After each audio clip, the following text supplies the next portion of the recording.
குடும்பத்திற்கு வந்து கடந்த 11 ஆண்டுகளில் நம்முடைய பிரதமர் அவர்கள் 4 முறை ராமேஸ்வரத்துக்கு வந்திருக்கிறாங்க. 4 முறை பாருங்க, ஒரு குட்டி தீவு 4 முறை வந்திருக்கிறாங்க. அந்த அளவுக்கு இந்த மண்ணின் மீது இருக்கக்கூடிய மதிப்பும் மரியாதையும் அதற்கு முக்கிய காரணமாக இருக்கு. இன்னைக்கு 8300 கோடி ரூபாய் மதிப்பு இருக்கக்கூடிய பணிகளை, முடித்த பணிகளை தமிழக மக்களுக்கு அர்ப்பணிச்சிருக்கிறாங்க. சில பணிகளுக்கு தொடக்க விழா நடத்தியிருக்கிறாங்க. அதுவும் குறிப்பாக நமக்கு தெரியும், பிரதமர் அவர்கள் இந்த நவராத்திரி இந்த நாட்களில் விரதத்தில் இருக்கிறாங்க. அந்த நேரத்திலும் கூட இந்த முடிக்கப்பட்ட திட்டத்திற்கெல்லாம் மரியாதை கொடுத்து ராம நவமி நாளில் 550 கோடி ரூபாய் மதிப்பில் கட்டப்பட்டிருக்கக்கூடிய வெர்டிக்கல் லிஃப்ட், அந்த பாம்பன் பாலம், அதனுடைய திறப்பு விழா சிறப்பாக இன்னைக்கு நடத்தியிருக்கிறாங்க. ஏற்கனவே சொன்னது போல் 8300 கோடி ரூபாய் மதிப்பு இருக்கக்கூடிய திட்டங்களை நமக்கு அர்ப்பணிச்சிருக்கிறாங்க. அதே நேரத்தில் ராமேஸ்வரத்தில் கட்டுக்கடங்காத மக்கள் வெள்ளத்தில் அந்த கூட்டம் நடந்து முடிந்திருக்கிறது. பிரதமர் அவர்கள் சற்று நேரத்திற்கு முன்பு மதுரை விமான நிலையத்திலிருந்து டெல்லிக்கு கிளம்பியிருக்கிறார். முதலாக கடந்த 4 ஆண்டுகளில் நம்ம பார்க்கிறோம். எனக்கு தெரிஞ்சு ரொம்ப நாளைக்கு பிறகு நம்முடைய பாரத பிரதமர் அவர்கள் பங்கேற்கக்கூடிய ஒரு நிகழ்வில் தமிழகத்தினுடைய முதலமைச்சர் அவர்கள் பங்கேற்காதது எங்களுக்கு உள்ளபடியே பெரிய வருத்தம். அதற்கு முதலமைச்சர் அவர்கள் சொல்லியிருக்கக்கூடிய காரணம் கூட ஏற்புடையது கிடையாது. பிரதமர் அவங்க வர்றாங்கன்னு தெரியும். அதுவும் பிப்ரவரி மாதத்திலிருந்தே பாம்பன் பாலம் திறப்பு விழாவிற்காக நாட்கள் குறிக்கிறாங்கன்னு நமக்கு தெரியும். மாநில அரசோடு பேசுகிறாங்கன்னு தெரியும். நமக்காக 8300 கோடி ரூபாய் மதிப்பு இருக்கக்கூடிய திட்டங்களை கொடுப்பதற்காக பிரதமர் இலங்கையிலிருந்து நேராக டெல்லிக்கு போகாமல் தமிழ்நாட்டுக்கு வந்திருக்கிறார். அப்படி இருக்கும் பொழுது பிரதமரை வரவேற்க வேண்டியது மாநிலத்தினுடைய நம்முடைய பிரதிநிதியாக இருக்கக்கூடிய முதல்வர் அவருடைய தலையாய கடமை. ஆனால் முதல்வர் அவர்கள் இதில் அரசியல் செய்து, ஏன்னா வெயில் ராமேஸ்வரத்தில் அதிகமாக இருக்குன்னு ஊட்டிக்கு போயிட்டார். ராமேஸ்வரத்தில் வெயில் 40 டிகிரின்னு எனக்கு நல்ல வெயில். அதனால் முதலமைச்சர் அவருக்கு வெயில் தாங்காதார். அதனால் நேராக வண்டியை ஊட்டிக்கு வர்றா அப்படின்னு சொல்லிட்டு ஊட்டி குளிரில் போய் இதமாக பதமாக இருக்கலாம்னு அங்கே போயிட்டார். அதனால் இதை பாரதிய ஜனதா கட்சி நாங்கள் வன்மையாக கண்டிக்கின்றோம். ஏன்னா முதல்வர் தன்னுடைய கடமையை செய்ய இன்று தவறிவிட்டார். பிரதமருக்கு அவர் அந்த மரியாதையை கொடுத்துருக்கணும். நம்முடைய தமிழ்நாட்டிற்கு வந்த பிரதமர் தமிழக மக்களுக்காக இந்த பணிகளை செய்வதற்காக வந்திருக்கக்கூடிய பிரதமரை நம்முடைய முதல்வர் அவர்கள் அவமானப்படுத்தியிருக்கிறார். அதற்கு நம்முடைய முதல்வர் அவர்கள் மன்னிப்பு கேட்கணும், தமிழக மக்கள்கிட்ட மன்னிப்பு கேட்கணும். இது முதல். இரண்டாவது, ஊட்டியில் போய் உட்கார்ந்துட்டு அங்கிருந்து அரசியல் பேசுகிறார். என்ன அரசியல்? இங்கே வந்திருக்கக்கூடிய பிரதமர் டீலிமிட்டேஷனை பற்றி பேசணும், தொகுதி மறுசீராய்வை பற்றி பிரதமர் பேசணும். பேசுறீங்கன்னா பிரதமருடைய வண்டியை நான் டேக் ஆஃப் ஆகவே விட மாட்டேன் அப்படிங்கிற மாதிரி பேசிட்டு இருக்கார்.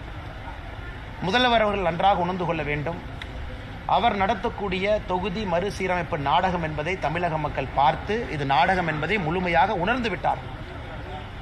தொகுதி மறுசீரமைப்பு எப்போ வருமோ, எப்போ சொல்ல போகிறாங்களோ அன்னைக்கு தெரியும். தொடர்ந்து பாரதிய ஜனதா கட்சி நாம் என்ன சொல்கிறோமோ அதே போல் ப்ரோரேட்டா பேசிஸில் இருக்கும். யாருக்கும் இன்னைக்கு இந்தியாவில் இருக்கக்கூடிய எந்த மாநிலத்திற்கும் ஏற்றம் இருக்காது, இறக்கம் இருக்காது. அதே ப்ரொபோர்ஷனேட் ரெப்ரசன்டேஷனில் இருப்பாங்க.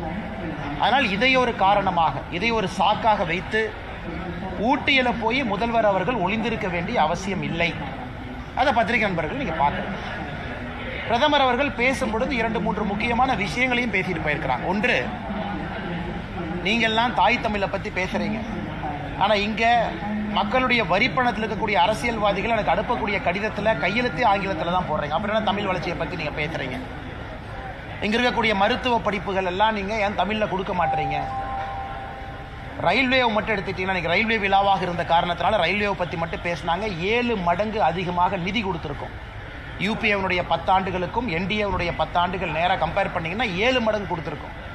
அப்படி இருந்து தமிழகத்தில் சில அரசியல்வாதிகள் முழு நேரமாக அழுவதை மட்டுமே வேலையாக வச்சிருக்கிறாங்க. இதையெல்லாம் பிரதமர் அவர்கள் என்று சுட்டி காட்டி பேசியிருக்கிறாங்க. அதனால் முதல்வர் அவர்கள் தன்னை திருத்திக் கொள்ள வேண்டும். மாநிலத்தினுடைய நலன அக்கறை இருந்தால் முதல்வர் அவர்கள் இன்று வந்திருக்கணும், வரல. அதனால் அடுத்த முறை அந்த தவறு செய்யாமல் தமிழகத்தினுடைய நலனுக்கு முதல்வர் அவர்களும் துணை இருக்க வேண்டும் என்கின்ற வேண்டுகோளை வைக்கிறோம். இதை தாண்டி உங்களுக்கு கேள்வி இருக்கும், கேளுங்கன்னா பதில் சொல்கிறோம். இது அரசு நிகழ்ச்சியிலாம் எப்படி நான் மேடையில் இருக்கணும்? அதனால் மேடைக்கு பின்புறத்தில் இருந்தேன், கோவிலில் இருந்தேன். பிரதமர் அவர்கள் அரசு நிகழ்வு இல்லாமல் எங்கே எல்லாம் இருக்காங்களோ அங்கே எல்லாம் இருந்தேன். இது அரசு நிகழ்வு, மக்கள் வரிப்பணத்தில் நடக்கக்கூடிய நிகழ்வு. அங்கே எனக்கு வேலை இல்லைங்கன்னா அதனால தான் நம்முடைய கட்சியிலிருந்து பிரதிநிதிகளாக இருக்கக்கூடிய ஐயா முருகன் அவர்கள் இருந்தாங்க. அந்த பகுதியினுடைய சட்டமன்ற உறுப்பினர், நம்முடைய சட்டமன்ற குழு தலைவராக இருக்கக்கூடிய நயினார் நாகேந்திரன் இருந்தாங்க. ஏன்னா அரசு விழா அது, அந்த அரசு விழாவில் நாம் பங்கேற்பது தவறாக இருக்கும். பாம்பன் பாலம் தொடங்கிய முதனாலே பழுதாயிருச்சுன்ற ஒரு தகவல் வெளியிறங்குறது சிக்கலா இருக்கு. என்ன சிக்கலா இருக்கு? இறங்குறதுல சிக்கல் ஏற்பட்டிருக்கு அப்படின்னு சொல்லி. யார் இறங்குறதுல? பாம்பன் பாலம் மேலே ஏறிட்டு கீழே இறங்குறது. ஆனால் முழுக்க இந்த பாம்பன் பாலம் என்பது நம்முடைய மேக் இன் இந்தியா திட்டத்தில், தொழில்நுட்பத்தில் கொண்டு வரப்பட்ட இந்த vertical lift technology. IIT Chennai, பல ஐஐடிக்கள் இதை கொடுத்துருக்குறாங்க.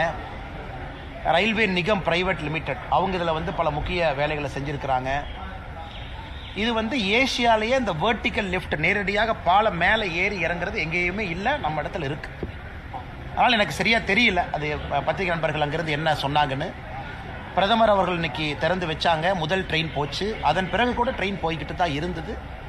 அதனால் அது இந்த நேரத்தில் பெரிதுபடுத்த வேண்டிய அவசியம் இல்லை. ஏன்னா முதல் நாள் என்பதால் உண்மையாலுமே அது நடந்ததா, இல்லை பத்திரிகை நண்பர்களுடைய யூகமா, இல்லை ரயில்வே அதை பற்றி எதுவுமே பேசாத பொழுது நான் அதை பற்றி கருத்து சொன்னால் அது தவறாக போயிருந்தேன். சார், வருகிற 10ஆம் தேதி அமித்ஷா தமிழ்நாட்டுக்கு வரதா எனக்கு தெரியாதுங்க தலைவா, இதுவரைக்கும் தெரியாது.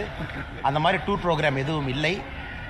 கட்சிக்கு அமித்ஷாஜி அவர்கள் அலுவலகத்திலிருந்து எந்த விதமான குறிப்பும் இதுவரைக்கும் வரல. அதான் அன்றைக்கே பதில் சொல்லிட்டேங்கண்ணா. 2-3 பத்திரிகை சந்திப்பில் மிக தெளிவாக அதை பற்றி பேசியிருக்கிறாங்கண்ணா. வேறங்கண்ணா, அதிமுக தலைவர்கள் அடுத்தடுத்து பாஜக மூத்த தலைவர்களை சந்தித்து வராங்க. இது அரசியல் நகர்வுகள் எப்படி சார் பார்க்குறீங்க? அண்ணே, நான் யாரையும் சந்திக்கல, நான் யாரையும் பார்க்காதப்ப நான் பேசினா தப்பாக போயிருமில்லண்ணே. நான் உங்களை தான் பார்க்குறேன். இன்றைக்கி பிரதமரை தான் பார்த்தேன்னா, இன்றைக்கி ஃபுல்லாமே காலையிலேருந்து தொண்டர்களோடு தான் இருக்கிறோம். அதனால் நான் யாரையும் சந்திக்காத பொழுது, யாரும் என்னை சந்திக்காத பொழுது, இன்னொருத்தர் சந்திச்சாங்களா சந்திக்கலன்னு தெரியாதப்ப அதை பற்றி நான் கருத்து சொன்னால் அது தவறாக போயிருங்கண்ணா. அதனால் சந்தித்தவங்கன்னு சொல்கிறவங்ககிட்ட கேட்கணும், இவங்க தான் நைட்டு போய் பார்த்தாங்கன்னு சொல்கிறவங்ககிட்ட கேட்கணும். ரெண்டுலையுமே இல்லாத அண்ணாமலையை கேட்டால் நான் என்ன சொல்லுவாங்கண்ணா? நான் இந்த விஷயத்தில் அப்பாவின்னு தான் உங்கள்கிட்ட சொல்லுவாங்கண்ணா.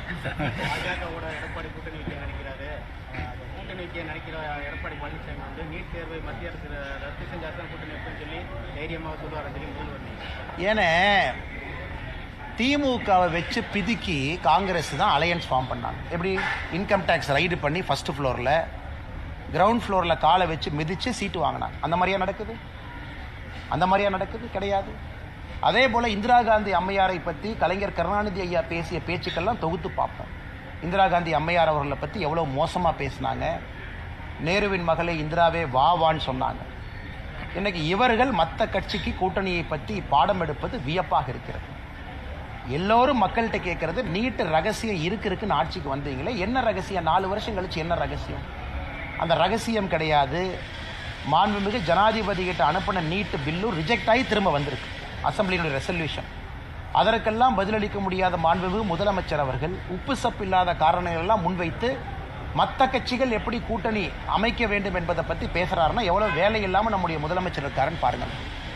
அடுத்த தலைவர் அண்ணாமலை தான் விபி துரைசாமி சொல்லியிருக்காரு. அப்படியாங்கண்ணா? அவர்கிட்ட தான் கேட்கணுங்கண்ணா. நான் தான் போட்டியில் இல்லைன்னு சொல்லிட்டேன். ஏங்கண்ணா அப்படி எதுக்கு நான் திரும்ப கூப்பிடுறீங்க? சொல்லுங்க அண்ணா. நான் யாரையும் பார்க்கலீங்கண்ணே. எனக்கு தெரிஞ்சு எந்த காங்கிரஸ் எங்கேயும் நான் பார்க்கல. எங்கே நான் கருப்பூடி ஆர்ப்பாட்டம் பண்ணாங்க? நான் பார்க்கல, சாரிங்க, எனக்கு தெரியாதுங்கண்ணா. தெரியாது. எத்தனை பேர் வந்தாங்கண்ணே? 10 பேரா? சென்னையில் 50 பேர் வருவாங்க. நான் மதுரை கூட்டம் அதிகமாயிடுச்சா கம்மியாயிடுச்சான்னு கேட்குறேன். சொல்லுங்கண்ணா. மீண்டும் நீங்களே தலைவர் ஆகணும் அப்படின்னு சொல்லி பல பேர் சொல்கிறாங்க கட்சிக்குள்ளே இருக்கவங்க. அண்ணா, எங்க இருந்தாலும் என்னுடைய பணியை செய்யத்தானே போகிறேன், உங்களை பார்க்கத்தான் போகிறேன், கருத்துக்களை பேச தான் போகிறேன். என்னுடைய மனநிலையில் எந்த மாற்றமும் இல்லை. எப்படி நான் இன்னைக்கு இருக்கிறேனோ நாளைக்கு அதே மாதிரி தான் இருப்பேன். ஒரு சேரில் உட்காரனால மாற போகிறது இல்லைங்கன்னா, எப்பொழுதும் அதே போல் தான் இருப்பேன். அதனால் பதவி வந்தாலும் மாற மாட்டேன், வராவிட்டாலும் மாற மாட்டேன். அதை பற்றி எப்ப உற்சாகமா அண்ணே? அண்ணா ஒரே நிமிஷம் அண்ணே. தொண்டர்களோடு அண்ணா ஒரு நிமிஷம் அண்ணா, ஒரு நிமிஷம் பேசுறேன். ஒரு நிமிஷம் அண்ணா, கேட்ட கேள்விக்கு பதில். அண்ணா அண்ணா இந்த கட்சியில எல்லாருமே தொண்டர் தாங்கண்ணா. அப்பப்ப ஒரு தொண்டன் ஒரு பதவிக்கு போறான், மறுபடியும் அந்த தொண்டன் அந்த பதவியிலிருந்து தொண்டனா கீழே வந்துடுறான். அப்படித்தான் எல்லோரும் பார்க்கின்றோம். எங்களை பொறுத்தவரை எங்களுக்குள்ள எந்தவித விருப்பு வெறுப்பு வேறுபாடு கிடையாது. எங்கிருந்தாலும் அதே எனர்ஜியோட வேலை செய்வாங்க. ஆனா நீங்க எப்போ கூட இருப்பாங்க, நான் எங்கேயும் போயிட மாட்டாங்க, நீங்க கவலைப்படாதீங்க, நான் கூட தான் இருப்பாங்க. அண்ணே ஃபிளைட்டை விட்டுறேன், பாப்பா பேசுவாங்க, வைங்க.